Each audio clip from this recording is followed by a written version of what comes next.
ആകാശവാണി. നമസ്കാരം. പ്രത്യേക വാർത്താ ബുള്ളറ്റിൻ വായിക്കുന്നത് കാർത്തിക.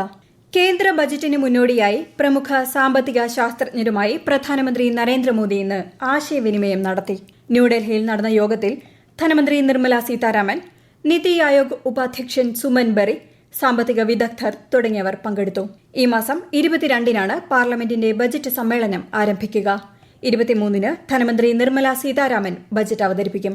രാജ്യത്തേക്കുള്ള ചരക്ക് ഗതാഗതത്തിൽ പുതിയ അധ്യായം തുറന്ന് വിഴിഞ്ഞം അന്താരാഷ്ട്ര തുറമുഖത്ത് ആദ്യ ചരക്ക് കപ്പൽ നങ്കൂരമിട്ടു. മുഖ്യമന്ത്രി പിണറായി വിജയന്റെയും കേന്ദ്രമന്ത്രി സർബാനന്ദ സോനോവാളിന്റെയും സാന്നിധ്യത്തിൽ നാളെ ട്രയൽ റണ്ണും മദർഷിപ്പിന്റെ ഔദ്യോഗിക സ്വീകരണവും നടക്കും. ലോകത്തെ രണ്ടാമത്തെ വലിയ കപ്പൽ കമ്പനിയായ മെസ്കിന്റെ സാൻ ഫെർണാണ്ടോ മദർഷിപ്പിനെ വിഴിഞ്ഞത്ത് വാട്ടർ സല്യൂട്ട് നൽകിയാണ് സ്വീകരിച്ചത്.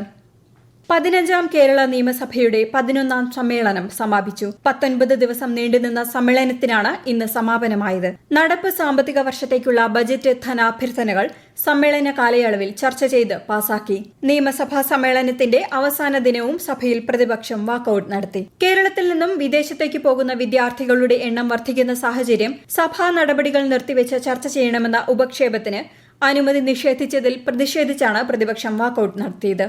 വിനോദസഞ്ചാര സാധ്യത കണക്കിലെടുത്ത് രാജ്യത്തെ കൂടുതൽ ലൈറ്റ് ഹൌസുകൾ ഉടൻ വികസിപ്പിക്കുമെന്ന് കേന്ദ്രമന്ത്രി സർബാനന്ദ സോനോവാൾ. 149 മാരിടൈം രാജ്യങ്ങളുടെ നേതൃസ്ഥാനത്തേക്ക് ഇന്ത്യ മുന്നേറണമെന്നും കേന്ദ്രമന്ത്രി പറഞ്ഞു. ലൈറ്റ് ഹൌസ് ടൂറിസത്തിന് പ്രോത്സാഹനം നൽകുന്നത് ലക്ഷ്യമിട്ട് മേഖലയിലെ പങ്കാളികളുമായി തിരുവനന്തപുരത്ത് ചർച്ച നടത്തുകയായിരുന്നു അദ്ദേഹം. ലോക ജനസംഖ്യാ ദിനത്തോടനുബന്ധിച്ച് കുടുംബാസൂത്രണത്തിനുള്ള സുഗം മോഡൽ പദ്ധതി ന്യൂഡൽഹിയിൽ കേന്ദ്ര ആരോഗ്യമന്ത്രി JP നഡ്ഡ പ്രകാശനം ചെയ്തു.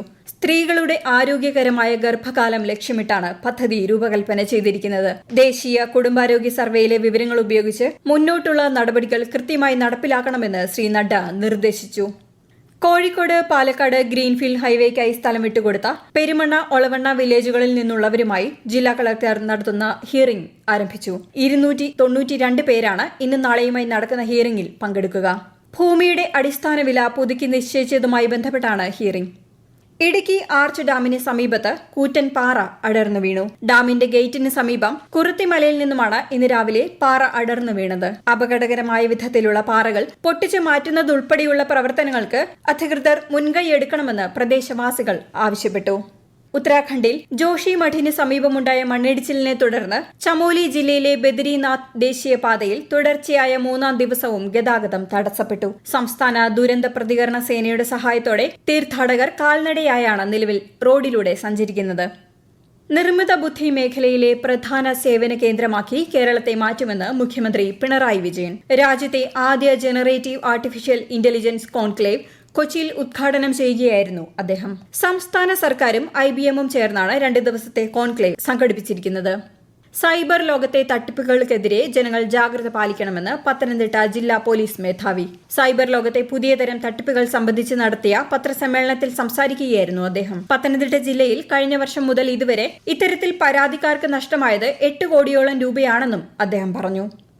ലിവിംഗ് ടുഗദർ ബന്ധങ്ങളിലുണ്ടാകുന്ന പീഡനങ്ങൾ ഗാർഹിക പീഡന നിരോധന നിയമത്തിന്റെ പരിധിയിൽ വരില്ലെന്ന് ഹൈക്കോടതി വ്യക്തമാക്കി. ലിവിംഗ് ടുഗദർ വിവാഹ ബന്ധത്തിന്റെ നിർവചനത്തിൽ വരില്ലെന്നും ആ രീതിയിലുള്ള ബന്ധത്തിലുള്ള ആളെ ഭർത്താവായി കണക്കാക്കാനാവില്ല എന്നും കോടതി പറഞ്ഞു. വയറിളക്ക രോഗത്തിനെതിരെ അതീവ ജാഗ്രത വേണമെന്ന് തിരുവനന്തപുരം ജില്ലാ മെഡിക്കൽ ഓഫീസർ. വയറിളക്കം പിടിപെട്ടാൽ സ്വയം ചികിത്സ ചെയ്യാതെ അടുത്തുള്ള ആരോഗ്യ കേന്ദ്രത്തിലെത്തി ചികിത്സ തേടണമെന്നും DMO അറിയിച്ചു. യൂറോ കപ്പ് ഫൈനലിൽ ഇംഗ്ലണ്ട് സ്പെയിനിനെ നേരിടും.